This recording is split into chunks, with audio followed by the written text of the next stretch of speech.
And welcome back to the Ruby Tuesday. My name's Ruben and this is my review for Napoleon, the director's cut. When Napoleon hit theatres, it was met with a mix of awe and skepticism. On one hand, Ridley Scott's great grand vision brought to life one of history's most enigmatic figures with stunning visual effects and powerful performances by Joaquin Phoenix, who I absolutely loved in Gladiator. I was really looking forward to seeing him in this. But on the other hand, there was a sense that something was missing. The story was a bit too streamlined, leaving some of the more complex layers of Napoleon Bonaparte's life and legacy unexplored. Enter the director's cut of Napoleon. Apple just kind of dropped this out of nowhere. It is a bit of a lengthy watch, but one of the most striking differences between the theatrical cut and the director's cut is the expanded focus on character development, especially between Napoleon and Josephine. In the theatrical version, their relationship felt somewhat rushed, with only glimpses into the complexities of their marriage.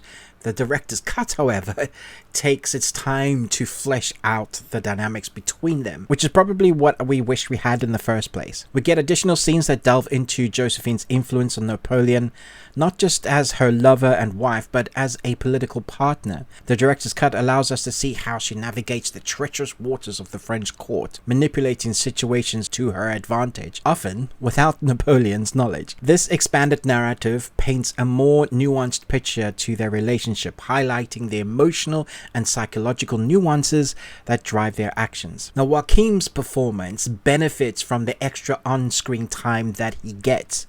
In the theatrical version, we had the nuances and it showed the insecurities that he had. When we get more screen time of Joaquin in this, it just kind of doubles down on that effect to a greater effect. It's really good for the film.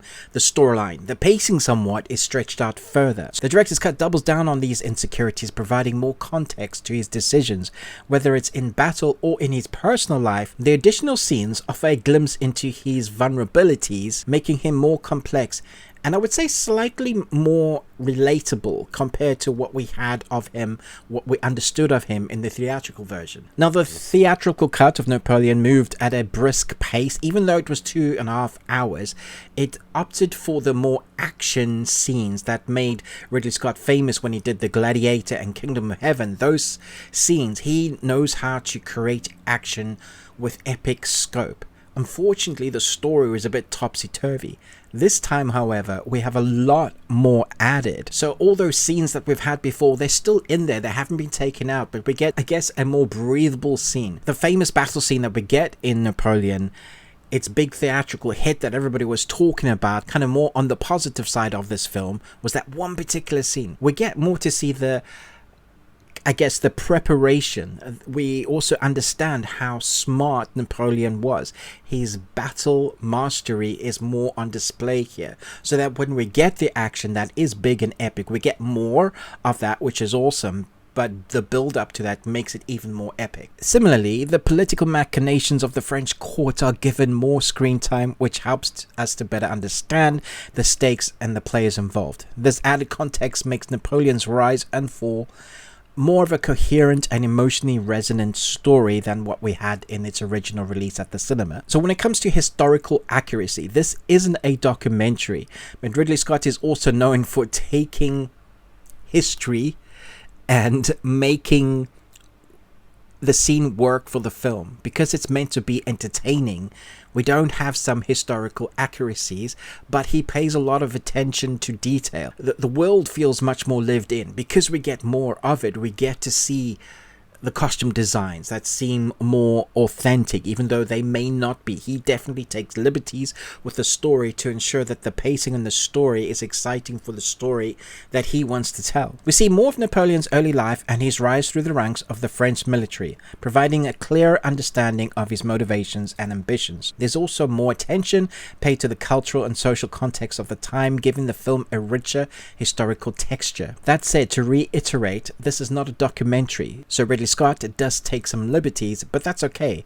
If you are wanting a historical documentary, there are quite a few of those on Napoleon, but this is more an adventure or a retelling with some historical inaccuracies, but authenticity for the time and place and person as much as possible, especially in this version. Visually, the director's cut is a feast for the eyes. While the theatrical version was already a stunning achievement in terms of cinematography and production design, the director's cut adds even more layers to this. The extended scenes allow for sweeping shots of battlefields, opulent palaces, and hauntingly beautiful landscapes of Europe. One scene that stands out is the extended sequence of Napoleon's coronation. In the theatrical cut, it was grand, but the director's cut is particularly transcendent. The additional footage not only makes the scene longer but also adds more gravitas to the moment, emphasizing the sheer magnitude of Napoleon's ascent to power. The attention to detail in the costume design as well, the set design and the choreography are all flamboyantly on display here, and it's beautiful to see. If you are into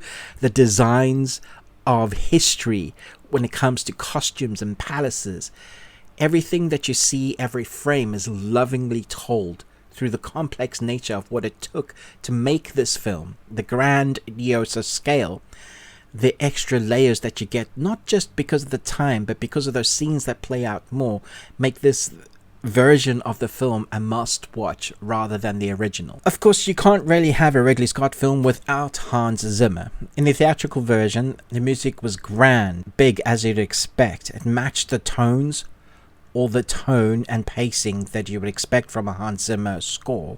However, the director's cut introduces more subtlety in the score, with additional cues that underscore the emotional and psychological depth of the characters, especially of those of Napoleon. The extra scenes, the score there just adds to lift up the scene rather than it taking the front pacing of the film. Rather than the score being the driving force, it really helps to push an understanding of who Napoleon is, and Hans Zimmer does this beautifully. In conclusion, this is another titan of epics from Ridley Scott that I think is now worth watching. If you missed it because of the mixed reviews that it originally got in its theatrical release, I say to all cinema goers and filmmakers and producers and big companies, please let directors have their day and do their director's cut first time round. We've seen this time and time again now, where we get the original release of a film and then months later we get the director's cut, and the director's cut is so much better. People are used to watching long films, not just because of Lord of the Rings, the extended edition, but because of the way Netflix have paved the way into binge watching. People are used to watching 4, 5, 6 episodes on a weekend back to back, or longer depending on how good the series or the movie is.